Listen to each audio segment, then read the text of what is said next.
ज्या काळामध्ये स्त्रीने शिकणं पाप मानलं जायचं, त्या काळात एक स्त्री शिक्षणाचा दीप हातात घेऊन समाज अंधारातून प्रकाशाकडे घेऊन गेली. ती स्त्री म्हणजे सावित्रीबाई फुले. नमस्कार.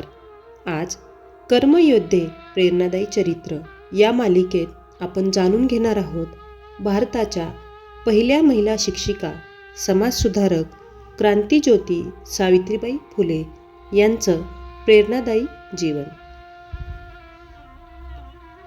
सावित्रीबाई फुले यांचा जन्म 3 जानेवारी 1831 रोजी महाराष्ट्रातील नायगाव येथे झाला. त्या काळात स्त्रियांना शिक्षण म्हणजे स्वप्न होतं, पण सावित्रीबाईंनी हे स्वप्न वास्तवात उतरवलं. वयाच्या अवघ्या 9व्या वर्षी त्यांचा विवाह महात्मा ज्योतिराव फुले यांच्याशी झाला. ज्योतिरावांनी सावित्रीबाईंमधील बुद्धिमत्ता ओळखली आणि स्वतः त्यांना वाचन लेखन शिकवलं.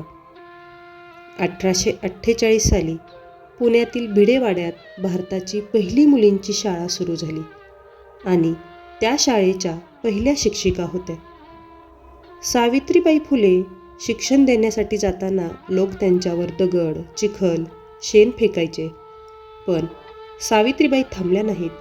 त्या म्हणायच्या, माझ्या अंगावर लोकांनी फेकलेला कचरा माझ्या विचारांना घाण करू शकत नाही, किंवा ती घाण धुवून काढताना माझे विचार धुवून जाणार नाहीत. त्या काळात विधवांचे हाल, बालविवाह, अस्पृश्यता हे समाजाचे भीषण वास्तव होते. सावित्रीबाईंनी विधवांसाठी आश्रयगृह सुरू केले, बालविवाहाला विरोध केला, गर्भहत्या रोखण्यासाठी मुलांसाठी शाळा सुरू केल्या आणि वंचित त्यांचं आयुष्य म्हणजे शब्दांपेक्षा कृतीतून दिलेला संदेश होता. सावित्रीबाई फुले या केवळ शिक्षिका नव्हत्या, त्या कवयित्री होत्या. त्यांचा कविता संग्रह काव्य फुले स्त्री स्वातंत्र्य आणि आत्मसन्मानाचा आवाज होता. त्यांच्या ओळी आजही आपल्याला जागं करतात. 1897 साली पुण्यात प्लेगची साथ पसरली. सावित्रीबाईंनी स्वतःचा जीव धोक्यात घालून रुग्णांची सेवा केली.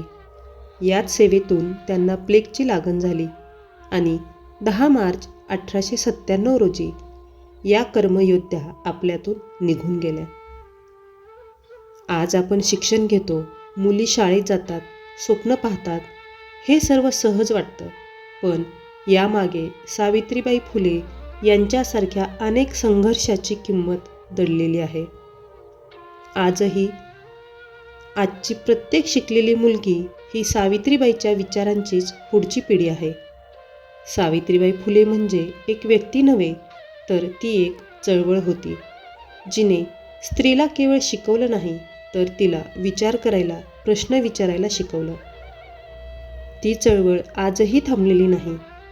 आजही ती प्रत्येक स्त्रीत जिवंत आहे, जी अडचणींना न घाबरता पुढे जाते, अपमानाला न जुमानता स्वतःचा मार्ग निवडते. त्या काळात सावित्रीबाई एक होत्या. आजच्या काळात अशा असंख्य सावित्री आपल्या आजूबाजूला आहेत. फक्त गरज आहे त्यांना ओळखण्याची आणि त्यांच्यावर विश्वास ठेवण्याची. आज जर आपल्याला सावित्री घडवायच्या असतील, तर आजच्या स्त्रीने संकटापासून पळ न काढता सावित्रीबाईंचा आदर्श मनात ठेवून स्वतः सावित्री घडायला हवी. अशा प्रत्येक धैर्यवान सावित्रीला रंग अंतरंगातले या चॅनलकडून मनापासून शतशः नमन. धन्यवाद.